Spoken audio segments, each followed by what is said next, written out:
L'épiphanie. Dans la religion catholique, l'épiphanie célèbre le Messie venu et incarné dans le monde et qui reçoit la visite et l'hommage des 3 rois mages. Le mot grec épiphania signifie apparition ou manifestation.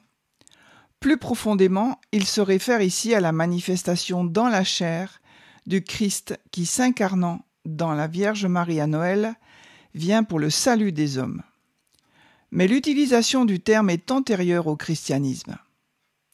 Dans la religion orthodoxe, l'épiphanie ou théophanie célèbre la manifestation au monde de Jésus de Nazareth comme Christ et Fils de Dieu par son baptême.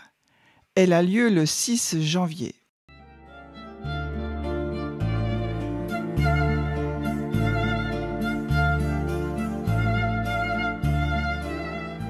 Une fête judéo-chrétienne. L'épiphanie, identifiée comme le jour d'adoration des mages, a été fixée au 6 janvier en Occident pendant la deuxième moitié du IVe siècle, 350, soit 12 jours après Noël. Pour les catholiques, l'épiphanie peut se fêter le deuxième dimanche après Noël, c'est-à-dire le premier dimanche qui suit le 1er janvier. En France, c'est le cas depuis 1802, règle qui a été instaurée par un décret du cardinal Caprara, l'égal du pape Pie VII. Le 6 janvier est une date choisie par les pères de l'église Épiphane de Salamine dans son Panarion, comme date de naissance de Jésus, afin de réfuter une date concurrente proposée par les gnostiques des zoologos. Jusqu'à la fin du IVe siècle, l'épiphanie est la grande et unique fête chrétienne de la manifestation du Christ dans le monde. Des pères de l'Église comme saint Jean Chrysostome ont fixé des traditions pour commémorer le même jour 3 événements lors de la fête de la théophanie. L'adoration des mages, le baptême dans le Jourdain 30 ans plus tard et les noces de Cana 31 ans plus tard. Dès le Moyen Âge, la liturgie chrétienne a rassemblé ces 3 événements, mais la piété et l'art chrétien ont privilégié l'adoration des mages. Seule l'Église orthodoxe arménienne conserva l'antique tradition de la célébration de la Nativité et du baptême du Christ.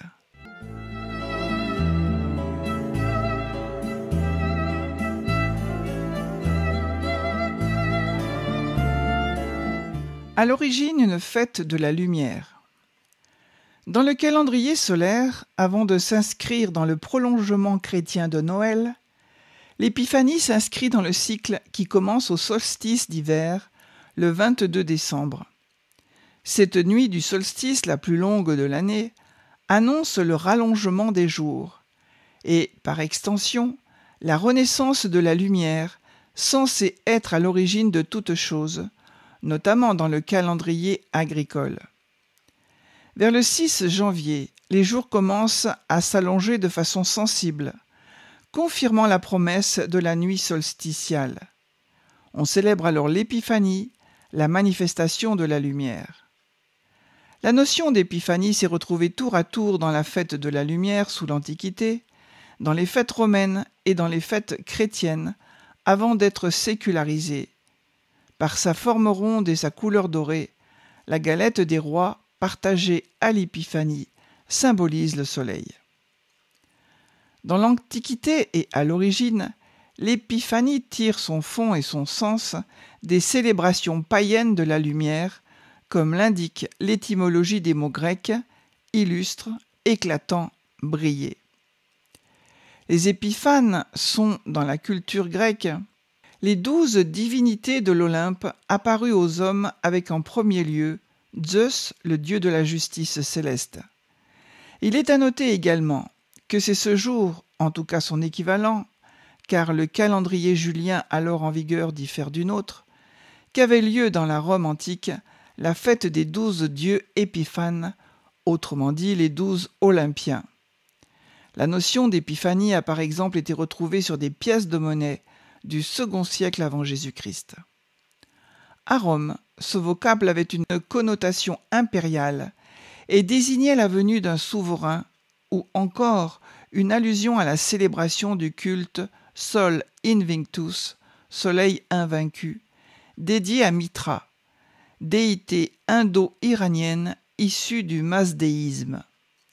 Dans l'Antiquité, les Romains, qui sont très friands de fêtes, en organisent et n'oublient pas de commémorer l'une des plus populaires en janvier, les Saturnales. Celles-ci magnifient les dieux épiphanes, Saturne entre autres, c'est-à-dire les dieux qui se manifestent aux hommes et annoncent l'allongement des jours à venir, propice à toute fécondité à la fin de l'hiver. Pendant les Saturnales qui duraient 7 jours, les Romains critiquaient la hiérarchie sociale et la logique des choses en parodiant. À cette occasion, un homme jeune et fort représentait le dieu Saturne.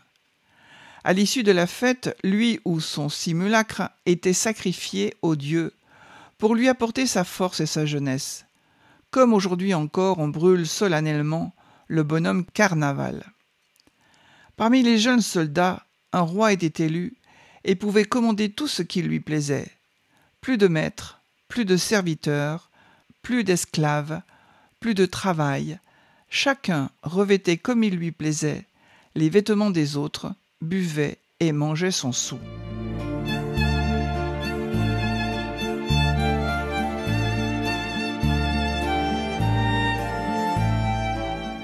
Qui sont les rois mages ? Dans l'Église latine, l'Épiphanie célèbre la visite et l'adoration de l'enfant Jésus par les mages, relatée dans l'Évangile selon Matthieu. Bien que la Bible ne donne pas leur nombre et ne parle que de savants venus d'Orient, la tradition a fait qu'ils sont habituellement appelés les 3 rois mages et sont nommés respectivement Gaspard, Melchior et Balthazar, noms dont les initiales reprennent celles de la bénédiction Christus mansionem benedicat, que le Christ bénisse la demeure. Elle est la 4e des 5 grandes fêtes cardinales de l'année liturgique catholique. Depuis le XIXe siècle, on l'appelle aussi le jour des rois, en référence directe à la venue et à l'adoration des rois mages, de contrées différentes. Melchior, Balthazar et Gaspard, tous pourvus de cadeaux à l'attention du divin enfant, selon les pères de l'Église. Saint Irénée, au IIe siècle, dans son traité contre les hérésies, dévoile la nature des présents offerts. L'or pour sa royauté, l'encens pour sa divinité et la myrrhe pour sa mortalité. L'épiphanie est très représentative de la venue et de la révélation du Messie, qui se fait connaître par toutes les nations, représentées par ces mages, véritables ambassadeurs de l'époque. Aujourd'hui, cette fête est l'occasion de tirer les rois. Une fève, un haricot sec, est caché dans une pâtisserie ou un pain en forme de disque solaire.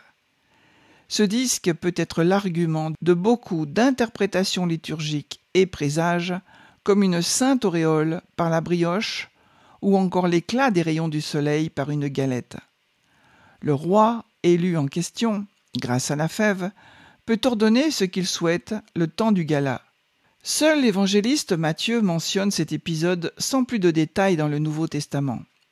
Cependant, et à l'unanimité, on conserve en mémoire des astrologues d'Orient, confiants de leurs prédictions sur le messianisme juif, qu'un Dieu naîtra homme pour aimer toute l'humanité et déverser des messages d'espérance au nom de Dieu le Père. L'intemporalité de la fête de l'Épiphanie dénote que ces 3 voyageurs, précurseurs, étaient en quête de sens, de lumière, comme, de manière contemporaine, tous les hommes, et cela jusqu'à la fin des temps.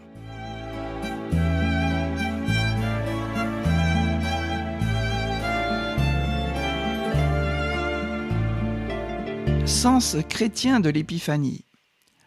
Au milieu du IIIe siècle avant Jésus-Christ, dans la Septante, qui est la version grecque du texte hébreu de l'Ancien Testament, l'Épiphanie reflète la figure lumineuse du Seigneur. Ainsi, saint Paul l'emploie également pour signifier la manifestation du Seigneur dans l'Épître à Timothée, 2 Timothée 1,10. à la fois juive et païenne, l'épiphanie se célébrait bien avant Noël. Le mot épiphanie se rencontre exclusivement dans les épîtres pauliniennes. L'épiphanie chrétienne célèbre, ainsi que le rapportent l'Évangile et la tradition, la manifestation publique du Fils de Dieu incarné, Jésus, au monde, non pas comme dans la mythologie grecque, à partir d'une révélation extérieure à l'humanité, et faite sous les apparences de l'humanité, mais sous la forme d'un enfant engendré en un temps historique donné au sein du peuple juif dans la lignée de David. Le Messie, après avoir rencontré les petits et les proches, les bergers, prend place et rencontre le monde dans toute sa diversité, telle qu'elle est symbolisée par des mages, que l'on dit être rois ou savants, dits traditionnellement de toute origine et venus de pays lointains. Le texte évangélique ne donne aucune indication de l'origine des mages, mais parle, cela dit, d'Orient, ce qui indique l'Est par rapport à la Terre Sainte. Ainsi est réaffirmée la dimension universelle du message évangélique. Une autre épiphanie du Christ.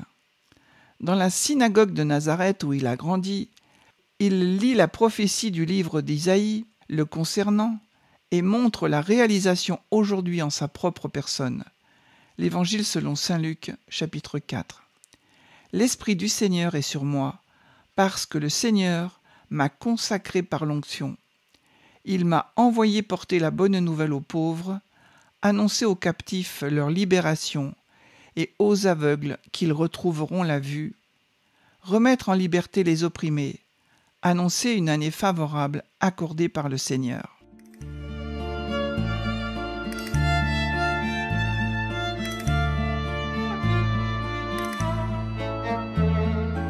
Prière pour l'épiphanie. Tout le ciel s'emplit d'une joie nouvelle. On entend la nuit dire la merveille. Faites sans pareil, le Sauveur est né, l'enfant Dieu nous est donné. Le Seigneur paraît, Verbe de lumière, l'univers connaît la bonté du Père. Dieu sur notre terre vient tracer la voie où chemineront nos pas. Avec les bergers, avec tous les sages, c'est le monde entier qui vers lui s'engage, pour voir le visage de l'amour vivant, qui pour nous s'est fait enfant. Gloire à Jésus-Christ, gloire au Fils du Père, gloire à son Esprit, dont l'amour éclaire l'éclatant mystère qui remplit le ciel, gloire à l'homme-Dieu, Noël. Prière universelle pour l'épiphanie du Seigneur. Avec la confiance des mages, offrons au Père les intentions de prière des hommes de notre temps. Prions pour que l'Église réponde aux interrogations des hommes. Où est notre roi? Prions pour que les théologiens renseignent avec précision ceux qui cherchent la vérité. Prions pour que les évêques et les prêtres entraîne les fidèles à se prosterner devant le Christ. Prions pour que les malades, les pauvres, les exclus trouvent la paix en contemplant l'enfant de la crèche. Prions pour que chacun d'entre nous se laisse guider vers le Christ et lui offre sa vie. Roi des rois et Seigneur des seigneurs, écoute notre prière et daigne l'exaucer. Par Jésus le Christ, notre Seigneur. Ainsi soit-il.